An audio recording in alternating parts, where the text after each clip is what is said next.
Question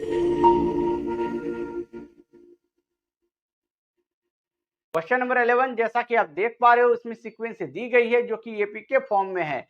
हमें find करनी है कि इस एपी वाले सीक्वेंस का ऐसा कौन सा टर्म है जो 54 पद से 132 अधिक है। इस क्वेश्चन को सॉल्व करने से पहले इस क्वेश्चन में जो गिवन वैल्यू है उसे हम लोग नोट कर लेते हैं। यदि आप इस सीक्वेंस को ध्यान से देखोगे तो आप पाओगे कि इस सीक्वेंस में फर्स्ट टर्म की वैल्यू 3 है। इसका मतलब यह हुआ कि ए की वैल्यू हो जाएगी 3। अब आप इसे नोट कर लोगे,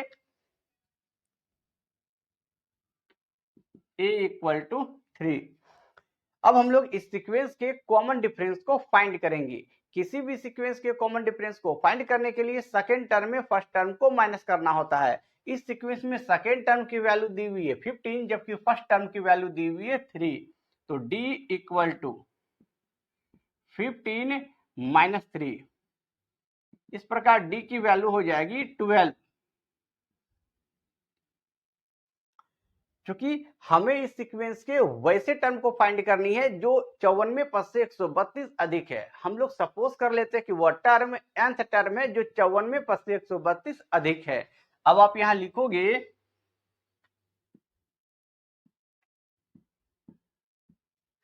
यह जो nth टर्म है इस 54 पद से 132 अधिक है। यदि हम लोग 54 टर्म में ही 132 को ऐड कर देंगे तो ये दोनों के दोनों टर्म आपस में इक्वल हो जाएंगे।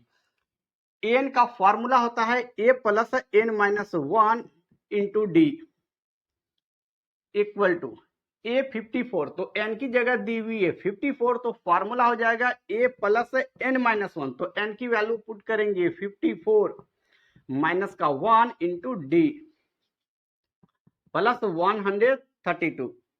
अब आप इसे सॉल्व करोगे,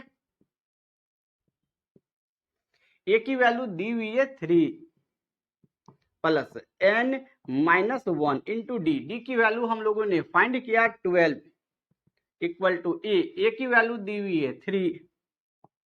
54 में आप 1 को माइनस करोगे तो रिजल्ट 53 होगा इंटू डी। डी की वैल्यू हम लोगों ने फाइंड किया है 12। इसकी वैल्यू को इस जगह पुट करेंगे प्लस 132।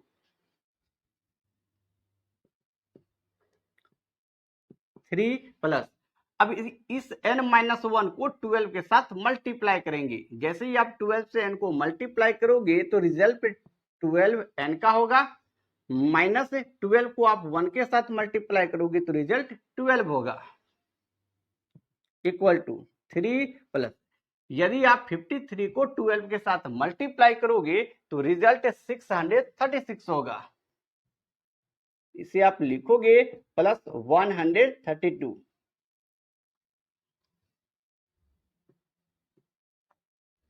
12n को हम लोग एज इट इज ही रहने देंगे, माइनस का 12 एंड ये प्लस का 3। इसे सॉल्व करोगे तो रिजल्ट माइनस का 9 होगा।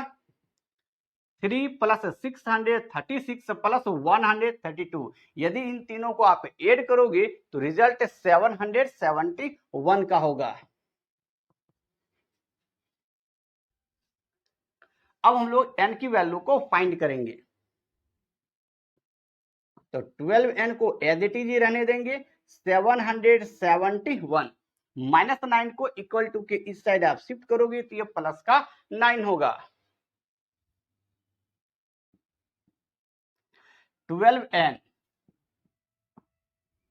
इक्वल टू यदि आप 771 में 9 को ऐड करोगे तो रिजल्ट 780 होगा। n equal to 780 upon 12। अब यदि आप 780 को 12 से कैंसिल करोगे तो ये रिजल्ट 65 होगा। इस प्रकार n की वैल्यू हो जाएगी 65। इसका मतलब यह हुआ कि 65वां टर्म जो है उसकी वैल्यू 54 पद से 132 अधिक होगी। इस प्रकार क्वेश्चन नंबर 11 को हम लोगों ने कर लिया कंप्लीट। अब नेक्स्ट क्वेश्चन नंबर 12 को करेंगे सॉल्व। क्वेश्चन नंबर 12 जैसा कि आप देख पा रहे हो दो समांतर श्रेणियों का सार्वअंतर समान है। यदि इसके 100वें पदों का अंतर 100 है तो इसके 1000वें पदों का अंतर ज्ञात कीजिए। जैसा कि क्वेश्चन में कहा गया 100वें पदों का अंतर 100 है, इसका मतलब यह हुआ कैपिटल ए 100 माइनस का स्मॉल ए 100 इक्वल टू 100। अब इस क्वेश्चन को सॉल्व करने के लिए हम लोग an equal to A plus N minus one into D फार्मूले का यूज करेंगे। यदि आप इसे ध्यान से देखोगे तो आप पाओगे कि एन की जगह दी हुई है 100, इसका मतलब यह हुआ कि n की वैल्यू हो जाएगी 100। फार्मूले के अकॉर्डिंग ए प्लस एन माइनस वन, तो n की वैल्यू हो जाएगी 100 माइनस का 1 इंटू डी माइनस एन की जगह दी हुई है 100, इसका मतलब यह हुआ कि n की वैल्यू इस जगह भी होगी 100। तो फॉर्मूला होता है a plus N minus one, तो n की वैल्यू पुट करेंगे 100 माइनस का 1 इंटू डी इक्वल टू में 100। अब आप इसे नेक्स्ट सॉल्व करोगे तो a प्लस 100 में 1 को करेंगे माइनस, तो रिजल्ट 99 होगा इंटू डी माइनस ब्रैकेट में a प्लस 100 में 1 को करोगे आप माइनस, तो रिजल्ट 99 होगा इंटू का d इक्वल टू 100। a को हम लोग एज इट इज रहने देंगे प्लस 99d। अब ब्रैकेट को आप तोड़ोगे तो माइनस प्लस, तो माइनस हो गया a, अब minus plus minus 99d equal to 100। तो प्लस का 99d एंड माइनस का 99d ये दोनों के दोनों आपस में कैंसिल हो जाएंगे, तो result capital A minus small a equal to 100 होगा। इसे आप इक्वेशन फर्स्ट सपोज कर लोगे। चूंकि क्वेश्चन में कहा गया कि हजारवें पदों का अंतर फाइंड करने को, इसका मतलब यह हो रहा है कैपिटल ए 1000 माइनस स्मॉल ए 1000 की वैल्यू हमें फाइंड करनी है। तो इसमें भी an equal to A plus N minus one into D फॉर्मूले का यूज करेंगे। तो एन की जगह दी हुई है 1000, तो फॉर्मूला के अकॉर्डिंग इसको सॉल्व करोगे तो फॉर्मूला होगा ए प्लस एन माइनस वन, मतलब 1000 माइनस का 1 इंटू डी। इसका भी फॉर्मूला होगा ए प्लस एन माइनस वन, तो एन की वैल्यू हो जाएगी 1000 माइनस का 1 इंटू डी। हर जगह हम लोगों ने कॉमन डिफरेंस की वैल्यू सेम रखी है, बिकॉज क्वेश्चन में कहा गया कि कॉमन डिफरेंस जो है समान है इस सीक्वेंस का। अब आप इसे नेक्स्ट सॉल्व करोगे, इस जगह कैपिटल ए होगा,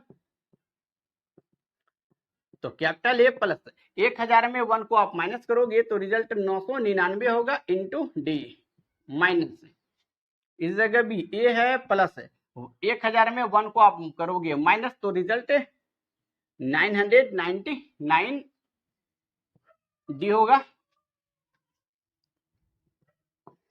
capital A plus 999 D minus A minus फिर माइनस 999 डी। अब ये प्लस का 999 डी एंड माइनस का 999 डी, इन दोनों को आप करोगे कैंसिल, तो रिजल्ट हम लोग के पास अचीव होगा कैपिटल ए माइनस का small A, capital A minus का स्मॉल ए। अब कैपिटल ए माइनस स्मॉल ए की वैल्यू हम लोगों ने फाइंड की है इक्वेशन फर्स्ट में, जो कि 100 है। तो कैपिटल ए माइनस स्मॉल ए की वैल्यू हो जाएगी 100। इसका मतलब यह हुआ कि हजारवें पदों का अंतर इस सीक्वेंस का 100 होगा। इस प्रकार क्वेश्चन नंबर 12 को हम लोगों ने कर लिया कंप्लीट। अब नेक्स्ट क्वेश्चन नंबर 13 को करेंगे सॉल्व। क्वेश्चन नंबर 13, जैसा कि आप देख पा रहे हो 3 अंकों वाली कितनी संख्याएं 7 से विभाज्य है। इस क्वेश्चन को सॉल्व करने के लिए हमें 3 अंकों वाली वैसी संख्याओं को सेलेक्ट करना होगा जो कि 7 से कंप्लीटली डिवाइड होंगी। तो ऐसी संख्याओं में सबसे पहली संख्या 105 है, जो कि 3 अंकों वाली भी है और ये 7 से कंप्लीटली डिवाइड भी होंगी। सो इसे हम लोग अब नोट कर लेंगे 105। नेक्स्ट 112 जो कि 3 अंकों वाली संख्या है और ये 7 से कंप्लीटली डिवाइड होंगी। तीसरी संख्या 119 119 होगी, जो कि 3 अंकों वाली संख्या भी है और ये 7 से कंप्लीटली डिवाइड भी होंगी। इसी प्रकार और भी, और लास्ट संख्या 994 होगी, जो कि 3 अंकों वाली संख्या है और ये 7 से कंप्लीटली डिवाइड होंगी। इस प्रकार हमें एक सीक्वेंस प्राप्त हो जाता है। और इस सीक्वेंस में फर्स्ट टर्म की वैल्यू 105 हुई। इसका मतलब यह हुआ कि ए की वैल्यू हो जाएगी 105। अब हम लोग इस सीक्वेंस के कॉमन डिफरेंस को फाइंड करेंगे। किसी भी सीक्वेंस के कॉमन डिफरेंस को फाइंड करने के लिए सेकेंड टर्म में फर्स्ट टर्म को माइनस करना होता है। इस सीक्वेंस में सेकेंड टर्म की वैल्यू हो जाएगी 112 और फर्स्ट टर्म की वैल्यू हो जाएगी 105। सो डी को फाइंड करने के लिए हम लोग 112 में 105 को माइनस करेंगे, तो डी की वैल्यू हो जाएगी 7।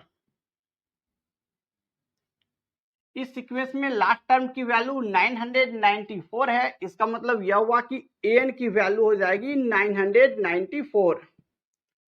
हमें फाइंड करनी है कि इस तरह की 3 अंकों वाली कितनी संख्याएं होगी जो कि 7 से कंप्लीटली डिवाइड होंगी। इसका मतलब यह हुआ कि हमें n की वैल्यू को करनी है फाइंड।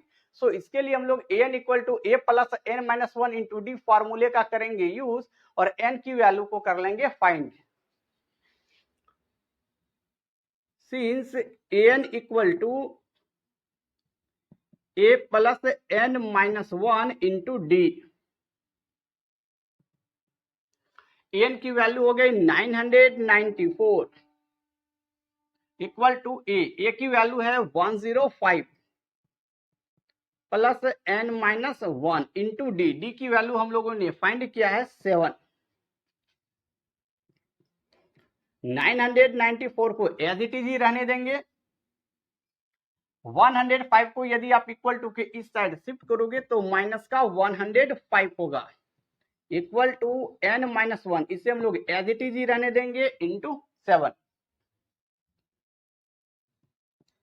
यदि आप 994 में 105 को करोगे माइनस तो रिजल्ट 889 का होगा equal to n minus 1 into 7। In fact 7 इस n माइनस 1 के साथ मल्टीप्लाई के फॉर्म में है, सो इसके अपॉन में आ जाएगा। तो हम लोग लिख सकते हैं n minus 1 equal to 889 upon 7। यदि आप 889 को 7 से डिवाइड करोगे तो रिजल्ट 127 होगा।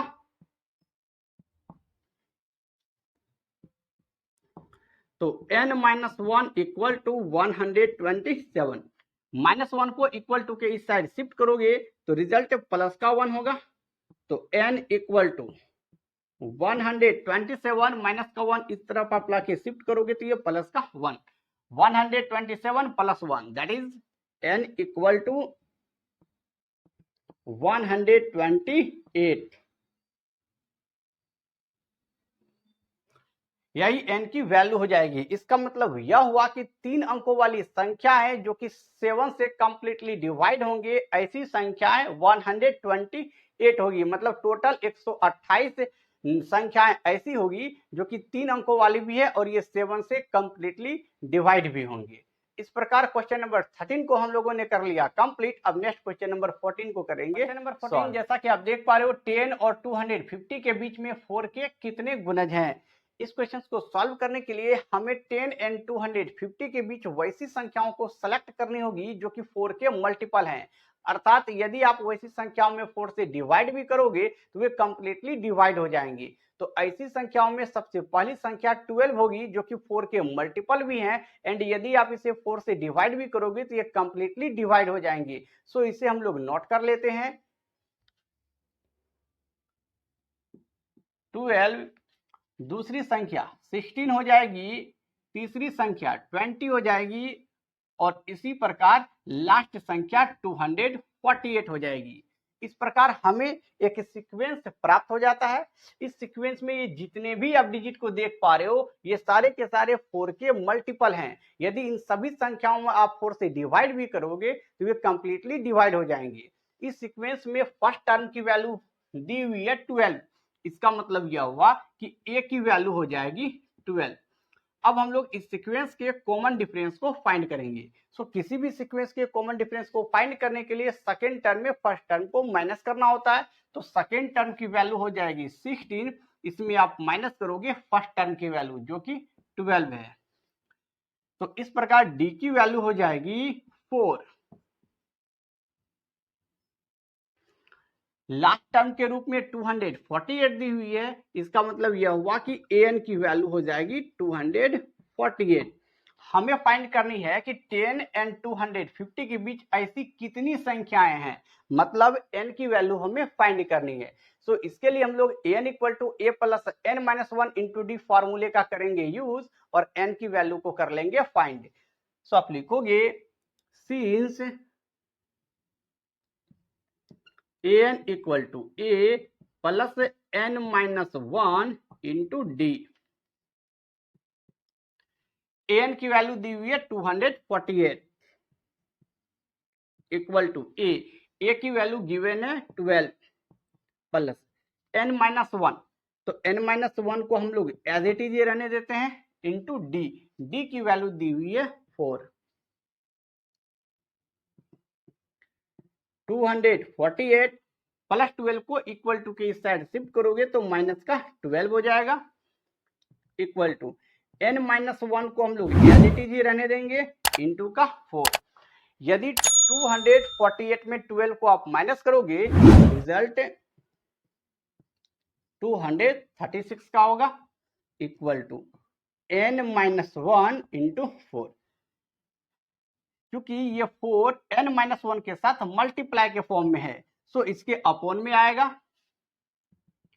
तो हम लोग इसे ऐसा लिख सकते हैं n minus 1 equal to 236 upon 4। यदि आप 236 को 4 से डिवाइड करोगे तो रिजल्ट 59 का होगा, तो इसे कैंसिल कर देंगे 59 राउंड में, तो n माइनस 1 इक्वल टू 59 हुआ। तो n इक्वल टू 59 अब प्लस का 1, that is n equal to 59 plus 1, that is 60। Question number 15, जैसा कि आप देख पा रहे हो इसमें दो सीक्वेंस दी गई है जो कि एपी के फॉर्म में है और कहा गया है कि फर्स्ट वाली सीक्वेंस का कोई एक टर्म और सेकंड वाली सीक्वेंस का भी कोई एक टर्म एक दूसरे के इक्वल है। सो हमें फाइंड करनी है कि इन दोनों सीक्वेंस में ऐसा कौन सा टर्म है जो एक दूसरे के इक्वल है। बट इस क्वेश्चन को सॉल्व करने से पहले इस क्वेश्चन के अकॉर्डिंग जो भी सीक्वेंस दी गई है उसे हम लोग नोट कर लेते हैं। तो फर्स्ट वाली सीक्वेंस जो है वो है 63, 65, 67 और भी इसी प्रकार। तो इस सीक्वेंस में जो फर्स्ट टर्म की वैल्यू है वो है 63। इसका मतलब यह हुआ कि a की वैल्यू हो जाएगी 63। अब हम लोग इस सीक्वेंस के कॉमन डिफरेंस को फाइंड करेंगे। तो किसी भी सीक्वेंस के कॉमन डिफरेंस को फाइंड करने के लिए सेकंड टर्म में फर्स्ट टर्म को माइनस करना होता है। तो सेकंड टर्म की वैल्यू दी हुई है 65 और इसमें माइनस करेंगे फर्स्ट टर्म की वैल्यू मतलब 63 को। अब आप इसे सॉल्व करोगे तो d की वैल्यू हो जाएगी 2। अब हम लोग सेकेंड सीक्वेंस को नोट करते हैं। तो सेकेंड सीक्वेंस दी हुई है 3, 10, 17 और भी इसी प्रकार। तो इस सीक्वेंस में फर्स्ट टर्म 3 है, इसका मतलब यह हुआ कि a की वैल्यू हो जाएगी 3। अब हम लोग कॉमन डिफरेंस को फाइंड करेंगे। तो कॉमन डिफरेंस को फाइंड करने के लिए सेकेंड टर्म में मतलब 10 में माइनस करेंगे फर्स्ट टर्म को मतलब 3। अब आप इसे सॉल्व करोगे तो d की वैल्यू हो जाएगी 7। जैसा कि क्वेश्चन में कहा गया है कि इन दोनों सीक्वेंस का nth टर्म एक दूसरे के इक्वल है, तो यहां लिखोगे आप ATQ बोले तो अकॉर्डिंग टू क्वेश्चंस में ऐसा कहा गया कि दोनों का nth टर्म एक दूसरे के इक्वल है। अब इसे सॉल्व करने के लिए हम लोग an equal to a plus n minus 1 into D फॉर्मूले का यूज करेंगे और n की वैल्यू को फाइंड करेंगे। तो an का फॉर्मूला होगा a plus n minus 1 into D equal to n, तो फिर इसका भी फॉर्मूला हम लोग लिखेंगे a plus n minus 1 into D. अब हम लोग इसकी वैल्यू को इस जगह पुट करेंगे। तो a की वैल्यू दी हुई है 63, तो हम लोग a की वैल्यू को पुट करेंगे 63 प्लस n माइनस 1, इसे हम लोग एज इट इज रहने देंगे इंटू डी इक्वल टू ए, तो ए की वैल्यू दी हुई है 3, तो ए की वैल्यू को आप पुट करोगे प्लस n-1, तो n-1 को हम लोग एज इट इज रहने देंगे इंटू डी, तो डी की वैल्यू दी हुई है 7, अब डी की वैल्यू पुट कर दोगे 7, इस जगह भी डी की वैल्यू दी हुई है फर्स्ट वाले सीक्वेंस में 2, तो इसकी वैल्यू भी हम लोग इस जगह पुट कर देते हैं। अब इसे हम लोग करेंगे सॉल्व, तो 63 प्लस 2 से n-1 को मल्टीप्लाई करनी है, यदि आप 2 से n को मल्टीप्लाई करोगे तो 2n, माइनस 2 को 1 से करोगे तो 2 इक्वल टू 3, प्लस 7 से n को मल्टीप्लाई करेंगे तो 7n, माइनस 1 से मल्टीप्लाई करोगे 7 को तो रिजल्ट 7 होगा।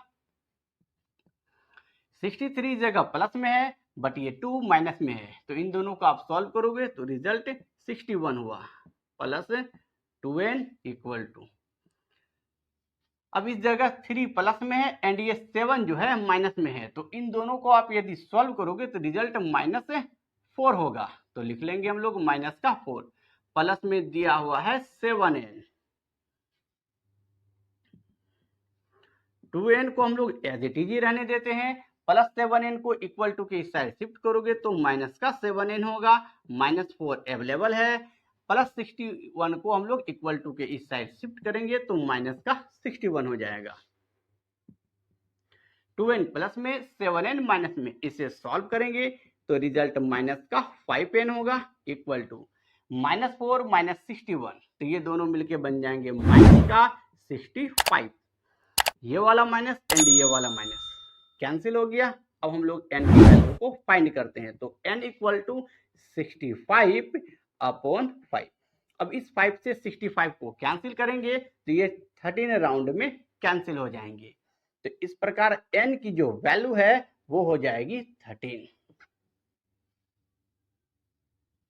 इसका मतलब यह हुआ कि इन दोनों सीक्वेंस का 13वां पद जो है वो एक दूसरे के इक्वल होगा।